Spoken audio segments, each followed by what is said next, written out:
Muy buenos días, estimados, qué gusto, como siempre, compartir. Bienvenidos a Educando en Familia.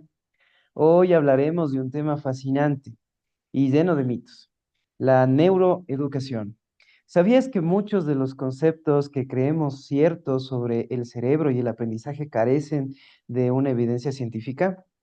En este episodio demostraremos neuromitos comunes y hablaremos de estrategias educativas que sí funcionan, todo con base de investigaciones recientes. Para ello nos acompaña el psicólogo Rommel Espinosa, quien se ha desempeñado en el ámbito de la movilidad humana y se ha especializado en el entendimiento de procesos mentales para lograr un mejor aprendizaje significativo. Bienvenido, estimado Rommel. Hola Richard, hola con todos. Muchas gracias, es un placer estar aquí. De la misma manera, estimado Rommel, bueno, para comenzar, ¿podrías explicarnos brevemente qué es la neuroeducación y por qué es importante distinguir entre mitos y evidencias?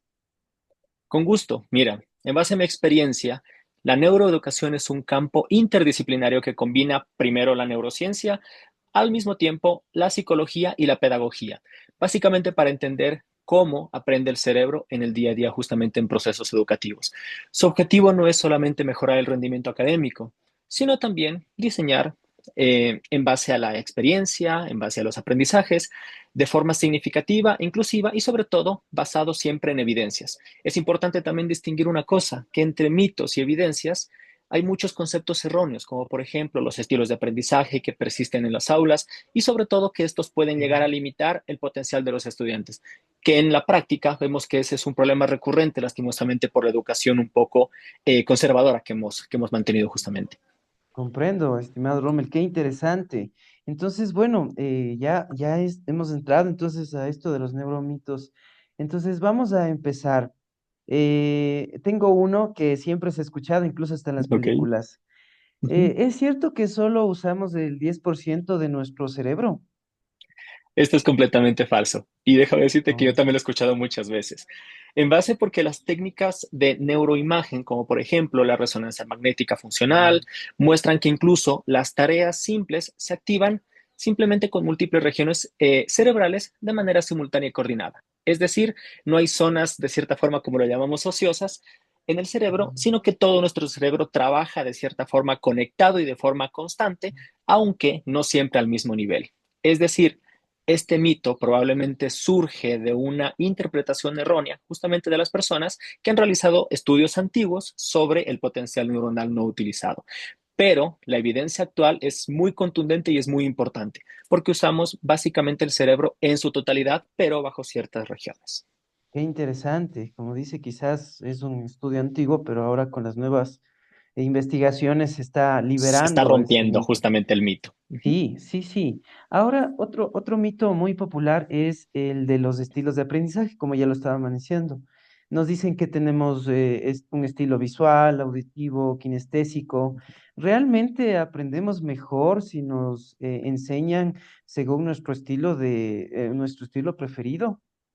Mira, Richard, esto también es una idea de cierta forma muy popular, porque en base científica no hay una evidencia sólida que respalde justamente esta adaptación de enseñanza a los estilos preferidos que mejoren el aprendizaje.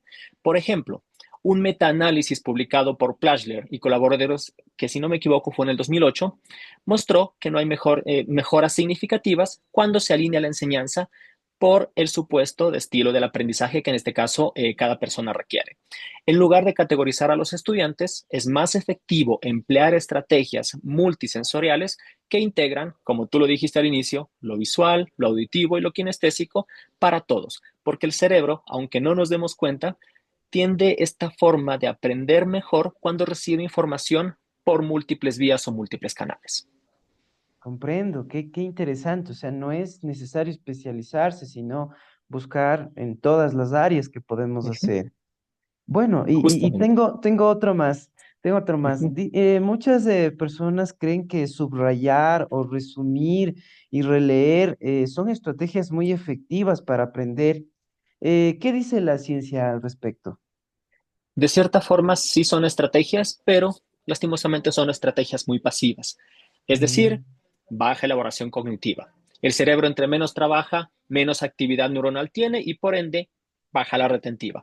Si bien puede ayudar un poco a organizar mejor la información, no promueve de cierta forma una comprensión profunda, que es lo que se busca justamente hoy en día en los estudiantes, ni tampoco que lo puedan retener a largo plazo. Ujú. Estudios, principalmente elaborados, si mal no recuerdo, en el 2013 por Dulonsky, muestran que técnicas como, por ejemplo, la práctica de evocación, es decir, recordar activamente las cosas, o la elaboración, como por ejemplo, conectar con conocimientos previos, son mucho más efectivos actualmente.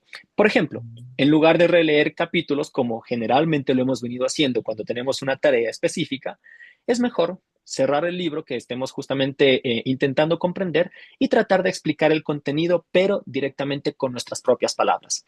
Porque hay muchas creencias que justamente radican en estos mitos, en que anteriormente las personas tomaban un libro, releían, únicamente activaban Y cierta como parte la del memoria, cerebro. nada más, Exactamente, utilizando la la memoria, más no retención. el raciocinio y la retención, que es lo que es lo que se busca en sí. Oh, qué interesante. Sí, entonces hablamos de que tenemos que activar o estar en constante estimulación para que tengamos un mejor aprendizaje, ¿no? Y sabe qué, Exactamente. o sea, me queda, creo que vamos al siguiente mejor bloque, a centrarnos en el objetivo de estas estrategias con evidencia, porque si bien creo que estamos un poco caducos en esto del repase, de nuevo, entonces, si no, si esas no funcionan bien, yo diría, ¿qué estrategias sí están respaldadas por la ciencia y nos van a funcionar? Eso ayúdenos. Perfecto. Desde la ciencia y también desde mi experiencia, puedo recapitular cuatro estrategias primordiales. La Ujú. primera, vamos a comenzar hablando un poco de lo que son las prácticas espaciadas y el repaso distribuido. ¿Qué quiere Ya. decir esto? Básicamente consiste en distribuir el estudio en secciones cortas, pero a lo largo del tiempo justamente para emplearlas. Es decir, en lugar de hacerlo de cierta forma todo de una vez, podemos distribuir tareas cortas que nos permitan mantener esa retentiva. Por ejemplo, si un estudiante debe aprender un tema, es mejor repasarlo hoy, repasarlo en 2 días, repasarlo en una semana, repasarlo en un mes, y esto va a fortalecer justamente las conexiones neuronales y básicamente lo que hacen es reducir el olvido. En el aula, Ujú. por ejemplo, tú que estás justamente en esta materia directamente de educación para Estrategias, estudiantes, sí. esta estrategia puede servirnos básicamente con, se me ocurre, generar un viernes de repaso. En este día lo Ujú. que tú puedes hacer es recuperar conceptos de semanas anteriores mediante preguntas aleatorias que puedas hacerles a los estudiantes. Pueden ser rápidas, pueden ser didácticas y esto les va a permitir a ellos tener esa retentiva, pero va a hacer que el cerebro pueda no solamente centrarse en lo que tú estás, en este caso, realizando ese día, sino que va a activar esa parte Ujú. del cerebro que pueda tener justamente digamos, el conocimiento, pero repasado en varios días. ¿Ya? Eso como primera Ya, estrategia. Otra estrategia ya, que muy también bien. nos embarca en la ciencia son las prácticas de evocación, es decir, Ujú. recuperación activa. Este es el acto en sí de recordar información sin apoyarse en materiales de apoyo o de estudio. Como por ejemplo, después de una clase que tú hayas impartido, pídeles a los estudiantes que escriban todo lo que recuerden sobre el tema, sin ningún tipo de apoyo.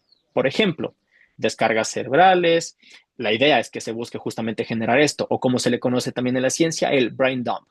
Esto activa mecanismos de reconstrucción de memoria y además mejora la retención a largo plazo. Otra técnica también puede ser el bingo de preguntas, que esto puede ser una herramienta didáctica justamente para que lo puedas emplear, donde los estudiantes pueden buscar a compañeros que sepan responder preguntas claves sobre un tema mediante un bingo. Continuamos Interesante. con otra estrategia justamente que nos sugiere Ujú. la ciencia y es el andamiaje o metacognición. ¿Qué quiere decir esto? Es un apoyo temporal que el docente, en este caso tú, brindarías para que el estudiante logre realizar una tarea de manera independiente o autónoma. Por ejemplo, al enseñar a redactar un ensayo, primero proporcionamos obviamente una estructura guiada, luego retiramos gradualmente esa ayuda para que ellos puedan comenzar de manera autónoma a realizarlo y la metacognición, por otro lado, es la capacidad de reflexionar sobre cómo aprendemos, es decir, podemos enseñar preguntando qué estrategia usaste para resolver este problema, cómo lo hiciste, cómo podrías mejorar tu método y esto obviamente desarrolla la autonomía y el pensamiento crítico, que es lo que buscamos hoy en día de los estudiantes. Y otra estrategia, y Ujú. por último, algo que justamente me ha encantado en todo el conocimiento que la ciencia hoy en día nos genera, y es el aprendizaje intercalado, es decir, entrelazado. En lugar de estudiar un solo tema de manera concentrada, como anteriormente lo solíamos hacer, podemos mezclar diferentes temas o tipos de problemas en una misma sección. Por ejemplo, tenemos la materia de matemáticas. Podemos alternar ejercicios de álgebra, de geometría, de estadística, que sabemos que cada materia tiene su complejidad, ¿verdad? Pero esto va a ayudar a que el cerebro pueda dinamizarse y entrelazarse y no solamente centrarnos en un solo lugar, como por ejemplo anteriormente era solo en el álgebra, para respaldar el ejemplo. Esto Ya. mejora obviamente la capacidad de discriminar entre conceptos y promueve una transferencia más flexible del aprendizaje. Hacemos que el cerebro pueda, en este caso, ser maleable o cambiante y que al mismo tiempo pueda ir evolucionando conforme el conocimiento que nosotros le podamos proporcionar al mismo. Vaya, vaya, estimado Rommel, o sea, son estrategias, pues, bueno, para nuestros oyentes vamos a ir recapitulando un poquito que nos decía la práctica espaciada, o sea, no hacerlo todo al 100%, Uh la -huh, práctica de las evocaciones, en donde los estudiantes tienen que recordar sobre un tema e ir activando mecanismos para ver en sus palabras qué es lo que hacen, el andamiaje, estamos hablando de esto de la metacognición, o sea, qué es cómo resolvió si ya lo entiende, uh -huh. y el intercalado que quizás nos dicen no solo centrarnos en un solo tema, sino tratar de ir buscando distintas áreas de una misma materia y poder ir buscando eso. Sí, qué interesante, Uh -huh. muy, muy interesante esto, pero como siempre digo, siempre tenemos que reflexionar. Entonces yo diría, ¿qué mensaje le darías a los docentes, estudiantes o familias que quieren aplicar la neuroeducación de manera responsable? Yo considero que la neuroeducación nos invita básicamente a que seamos docentes más reflexivos y sobre todo basados en evidencias. Lo que buscamos de un estudiante justamente es que tengamos en ellos ese hambre de conocer, esa hambre de poder investigar y sobre todo que tengan conocimientos significativos. No se trata solamente de aplicar recetas neuronales o cerebrales, como se le llama, sino también entender los principios del aprendizaje humano justamente con la neuroeducación y adaptarlos a nuestro contexto, que sabemos que obviamente el contexto en el que estamos es todavía con una educación demasiado cerrada, pero que ha ido obviamente evolucionando, aunque de manera progresiva, pero digamos hay buenas expectativas al mismo. Mi mensaje final sería, formémonos continuamente.